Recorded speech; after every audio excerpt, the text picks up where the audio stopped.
Kim Chu inaming mas gusto niya ang mga pagbabago ngayon ni Paolo Avellino. Excited na ang dalawa mag-promote abroad.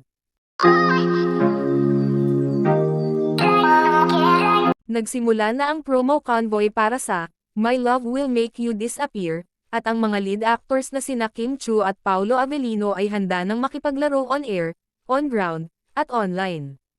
Bago ang official poster reveal at fan meet nitong Miyerkules ng gabi, nag-guest sina Avellino at Chu sa ASAP, at hinarana ang mga manunood.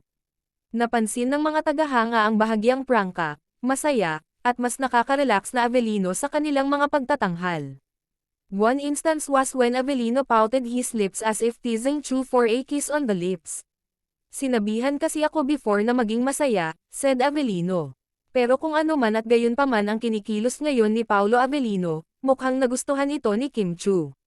Mas gusto ko tong Paolo Avellino era, 2.0, 3.0 tignan mo naman yung poster namin, paano mo naman siya mapapaganyan? Hindi talaga siya naggugoofy, as in sobrang serious face talaga siya. Ngayon pwede na siyang mag-heart sign, kaya isa talaga tong big step sa kanya. Sa official poster reveal, mabilis na napansin ng mga Agila na Kim Pao fans na kinilala si Avellino bilang isa sa executive producers ng pelikula, kasunod ng ABS-CBN President at CEO na si Carlo Katigbak at ABS-CBN Films Head Chris Gazmen.